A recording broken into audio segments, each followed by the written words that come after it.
में लिखा है, परमेश्वर ने उस आदमी को पुकारा और कहा कि तू कहाँ है, आदम तू कहाँ है। इस बात पे हम लोग देखेंगे परमेश्वर आज हम सभी को पुकारता है नाम बाय नाम कि तू कहाँ है, मेरे बेटे तू कहाँ है, मेरा बेटी तू कहाँ है। यहाँ पे परमेश्वर ने आदम से कहा, Adam where are you, Adam where are you, Eve where are you, आप कहाँ हो, आदम आप कहाँ हो, हवा आप कहाँ हो। क्योंकि ये वो समय था परमेश्वर आदम और हवा के साथ डेली शाम को उस वाटिका में जाकर संगति रखते थे, उनसे मिलते थे, उनके साथ बातचीत करते थे। एक शांति का माहौल बनता था, खुशी का माहौल बनता था, वहाँ पे आनंद होता था, वहाँ पे शांति होती थी, वहाँ पे खुशियाँ होती थी। लेकिन एक दिन ऐसा आया कि वो दोनों जब परमेश्वर की आवाज को सुने तो वो लोग छिप गए। क्या कारण है? क्या ऐसी बात उनके जीवन में हो गई? एक ऐसा व्यक्ति जिसको परमेश्वर ने बनाया, जिसको परमेश्वर ने रचा, जिसके सहायता के लिए परमेश्वर ने हवा को बनाया, उस वाटिका में रखा, सारे जंगली जानवरों पर अधिकार उसको दिया, हर एक खुशी, हर एक आनंद, हर एक शांति, नाना प्रकार की फैसिलिटीज उस वाटिका में थी। सब कुछ परमेश्वर ने दे के रखा था। परमेश्वर के साथ बैठना, परमेश्वर के साथ चलना, परमेश्वर की उपस्थिति में चलना, परमेश्वर के साथ बातें करना, एक बहुत ही अच्छा स्वर्ग के समान वहां पे माहौल होता था। लेकिन एक ऐसा समय आया जब परमेश्वर की आवाज को आदम और हव्वा ने सुना, वो लोग छिप गए। कारण क्या था? कारण यही था कि उन लोगों ने परमेश्वर की आज्ञा का उल्लंघन किया था, परमेश्वर की आज्ञा को तोड़ा था। और परमेश्वर बुलाता है, आदम वेयर आर यू, आदम तू कहाँ है। आज के दिन में इस बात से मैं परमेश्वर के इस वचन से बताना चाहता हूँ, आज परमेश्वर हम सभी लोगों को नाम ले लेकर ये बुलाना चाहता है कि मेरा बेटा तू कहाँ है, मेरा बेटी तू कहाँ है। हम सभी को नाम से बुला रहा है। आप अपने आप को देखो, अपने आप को जांचो कि आप कहाँ पर हो। एक समय होता था हम परमेश्वर की उपस्थिति में बैठकर आराधना करने में, प्रार्थना करने में, भजन गाने में, उसकी महिमा करने में, चर्च जाने में, प्रार्थना करने में हमेशा हम लगे रहते थे। लेकिन आज हम कहाँ पे हैं? आदम और हव्वा एक समय था परमेश्वर के साथ संगति बिताना था, एक साथ बैठते थे, एक साथ घूमते थे, परमेश्वर की उपस्थिति में रहते थे। उनको और कोई नहीं चाहिए होता था, मात्र परमेश्वर का इंतजार करते थे कि प्रभु कब आएगा, हम उसके साथ बैठेंगे, हम उसके साथ संगति करेंगे, उसकी भजन करेंगे, परमेश्वर के साथ हम बातचीत करेंगे। लेकिन एक ऐसा समय आया उसके लाइफ में कि वो लोग परमेश्वर की आवाज को सुनकर छिपने लगे। हमारे जीवन में कहीं ऐसा कोई पल तो नहीं कि हमें चर्च जाने से डर लगता है, प्रार्थना में जाने से डर लगता है, या लेजीनेस आता है, या हमारे बहुत सारे काम निकल आते हैं। अभी हम कहाँ हैं? अपने आप को हम जांचें।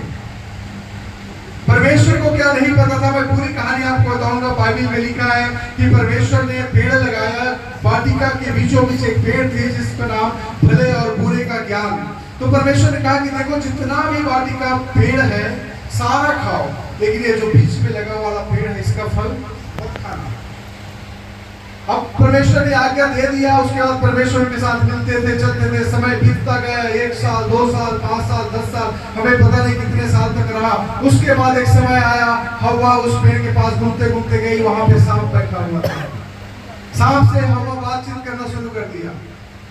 परमेश्वर से जो बात उसका होता था वो सैटिस्फाई नहीं थी, परमेश्वर के संगति के साथ सैटिस्फाई नहीं थी, परमेश्वर की उपस्थिति में बैठने से ही उसको संतुष्टि नहीं थी। अब उसको एक दूसरा व्यक्ति मिल गया, सांप, जिसके साथ वो बात कर लिया। मुझे विश्वास है कि निश्चय सांप ने पहली बार बोला होगा, उसे एक ही बार में नहीं बोला आ जाओ फल को खा लो, उससे बात किया होगा, कैसे हो, क्या हाल चाल है, क्या होता है, क्या रूटीन है। धीरे धीरे उसके साथ संगति बढ़ता गया, बातचीत बढ़ता गया, उनका प्रेम बढ़ता गया, उनका लगाव बढ़ता गया। और एक समय आया कि सांप ने कहा कि देखो ये फल कितने अच्छे हैं, इस पर अपना हाथ बढ़ाओ, इसे खा ले। हव्वा ने बहुत बार मना किया, लेकिन एक फ्रेंडशिप हो चुका था सांप के साथ, उसका एक दोस्ती बन चुका था, एक रिलेशनशिप बन चुका था। अभी वो मना नहीं कर सकती। अभी वो एक समय आया जाकर उस पेड़ को तोड़ा, आम को, एप्पल को, फल को तोड़ा और खा गई। और खाने के बाद अपने पति को भी जाकर खिला दिया। और बाइबल में लिखा है जब दोनों ने खाया तो दोनों की आंखें खुल गई, भले और बुरे के ज्ञान उनको मिल गया। तब उसने अपने आप को देखा कि वे लोग कपड़े नहीं पहने, वो बिना कपड़े के हैं, वे लोग बिना कपड़े के हैं। वे लोग शर्मिंदा महसूस होने लगे उन लोगों को। और जब परमेश्वर शाम को मिलने के लिए आया, वे लोग अपने आप को झाड़ी में छिपा लिया। क्या परमेश्वर को नहीं पता था जो परमेश्वर ने पुकारा कि आदम तू कहाँ है, कि आदम ने क्या किया था, हवा ने क्या किया था? परमेश्वर को पता था। लेकिन परमेश्वर चाहता था कि आदम और हवा इस बात को कॉन्फेस करे, मान ले कि उन लोगों ने गलत किया है। लेकिन वो लोग क्या किया? नहीं माना। उन्होंने कहा कि हाँ क्या हो गया कि तुम छिपे हुए हो। परमेश्वर जब डेली आता था अदन की वाटिका में उससे मिलने के लिए, ये लोग भी आगे जाते थे, उनसे मिलते थे, उनसे बातचीत करते थे, उनके साथ करते थे। लेकिन एक दिन आया कि वो अपने आप को छिपा लिया। और जब परमेश्वर की आवाज सुना, कहा कि हम यहाँ छिपे हुए हैं। प्रभु ने कहा क्या हुआ, क्यों छिपे हो? उन लोगों ने कहा कि हम नंगे हैं। परमेश्वर ने कहा किसने बताया कि तुम नंगे हो? उसने कहा क्या तुमने उस पेड़ के फल को खा लिया? उसने कहा, आदम ने कहा मैंने नहीं, इस स्त्री जो तूने दिया है इसने मुझे खिला दिया। परमेश्वर ऐसा वर्ड सुनना नहीं चाहता था। परमेश्वर चाहता था कि आदम कहे कि हाँ प्रभु मैंने गलती की है, मैंने खा लिया, मुझे क्षमा कर, मुझे माफ कर। इन बातों को परमेश्वर सुनना चाहता था, लेकिन उसने ऐसा नहीं कहा। उसने कहा हाँ मैंने खाया है, लेकिन इसलिए खाया क्योंकि ये जो स्त्री जो तूने दिया है उसने मुझे खिलाया। मतलब परमेश्वर को दोष लगा रहा है, उस स्त्री पर दोष लगा रहा है। उसका गलती नहीं है, वो बेचारा है, वो बड़ा सीधा साधा है, वो भोला भाला कुछ नहीं। उस स्त्री ने उसको खिला दिया। और वो स्त्री ने प्रभु आपने ही तो बना के दिया था, आपने दिया इसलिए ऐसा हुआ। अगर आप नहीं दिए होते, आप नहीं बनाए होते तो मैं ये फल नहीं खाता। हमारे लाइफ में कई बार ऐसा होता है, हम अगर चर्च नहीं जा पाते, प्रार्थना में नहीं जा पाते, आराधना नहीं कर पाते, परमेश्वर की उपस्थिति से दूर हो जाते हैं, हम सारा जो दोष होता है किसी के ऊपर लेके रख देते हैं। इस लेडीज की वजह से, इस बच्चे की वजह से, मेरे पति की वजह से, मेरे पत्नी की वजह से, मेरे पड़ोसी की वजह से मैं चर्च नहीं जा पाता। हमारा भी आज यही हाल है। परमेश्वर ये सारी बातें सुनना नहीं चाहता। परमेश्वर आदम से सिर्फ एक बात सुनना चाहता था, क्या तूने उस फल को खाया है? वो कहता हाँ प्रभु मैंने खाया है, मैंने गलती की है, मैंने गुनाह किया है, मुझे क्षमा कर। परमेश्वर ये सुनना चाहता था, लेकिन आदम ने ऐसा नहीं किया। उसने दोष लगाना शुरू कर दिया, यहाँ तक कि परमेश्वर पर भी दोष लगाया। जिसको तूने बनाया, जिसको तूने मेरे साथ रहने के लिए दिया, उसी ने मुझे खिला दिया। आज मेरे प्रियो हमारे जीवन में हम देखें हम कहाँ पर हैं। परमेश्वर हमें बुलाता है कि हे भाई, हे बहन, हे मेरे बेटी, हे मेरे बेटा, तू कहाँ है? क्या हम कहीं झाड़ी में छुपे तो नहीं है? क्या हम अपने गुनाहों के कारण परमेश्वर से अपना चेहरा छिपा तो नहीं रहे हैं? हमारे गंदे चाल चलन के कारण, हमारे स्वभाव के कारण, हमारे अलग अलग कार्यों के कारण जो परमेश्वर को बुरा लगता है, क्या हम अपने आप को छिपाने की कोशिश कर रहे हैं?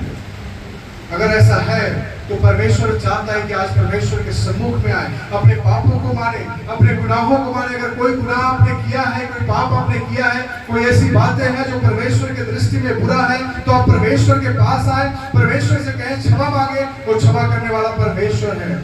हालेलुया। मेरे प्रियो, परमेश्वर के पास सारा अधिकार था। परमेश्वर को पता था कि आदम और हवा ने उस पेड़ को, ये फल को खाया है, भले और बुरे का ज्ञान उसको पता चल गया। परमेश्वर चाहता तो दोनों को खत्म कर सकता था। परमेश्वर चाहता तो दोनों को मृत्यु दंड भी दे सकता था, उसका अधिकार था उसके पास, क्योंकि उसके मना करने के बावजूद उन लोगों ने खाया था। लेकिन परमेश्वर वहां पे अपना दया को दिखाया, अपने करुणा को दिखाया, अपने अनुग्रह को दिखाया। परमेश्वर को क्या नहीं पता था कि आदम लोगों ने छिपा हुआ है जो उसको नाम लेकर पुकार रहा है? परमेश्वर को पता है। परमेश्वर से कोई भी बात छिप नहीं सकता। कई बार हमें लगता है हम अकेले घर में रहते हैं, रूम में रहते हैं, खेत में रहते हैं, ऑफिस में रहते हैं, काम पे रहते हैं, हमारा विश्वासी तो कोई है नहीं, पास्टर तो कोई है नहीं, कोई देखने वाला हमें है नहीं, हम कुछ भी कर लें, ऊपर वाला हमें हमेशा देखता रहता है। हालेलुया। आजकल ये सीसी कैमरा लगा होता है ना, वहाँ पे लिखा था किसी दुकान में, घर में जाओ तो you are under the surveillance, है ना, तो आप सीसी कैमरा के निगरानी में हो। लोग डर जाते हैं, चोर भी डर जाते हैं, सीसी कैमरा लगा तो चोरी नहीं करेंगे। हम उस सीसी कैमरा से डर जाते हैं, लेकिन उस परमेश्वर का क्या है जो हम सबको हर जगह में देखता है। सीसी कैमरा उतना ही उसका एक रेंज है, हमारा जो लगा हुआ है बाहर उसका जहाँ तक रेंज है, उसका वहाँ तक, उसके बाद कुछ होता है तो नहीं पता। पिछले दिनों में पीछे घर में तार चोरी हो गए, उन्होंने कहा कि आपका सीसी कैमरे का फुटेज देना, हमने दिया तो पता चला यहीं तक दिखाई दे रहे, वहां तक तो दिखाई नहीं दे रहे। इसका लिमिटेशन है, लेकिन परमेश्वर के कैमरे का कोई लिमिटेशन नहीं। हम चाहे, दाऊद कहता है अगर मैं अधलोक में चला जाऊं तो वहां भी तू है, अगर मैं आकाश में चला जाऊं तो वहां भी तू है, मैं जंगल में चला जाऊं, पहाड़ में चला जाऊं, नदी में चला जाऊं तो वहां तू है, मैं तुझसे कहां छिप सकता हूं। आदम और हवा यहाँ पे छिप रहा है।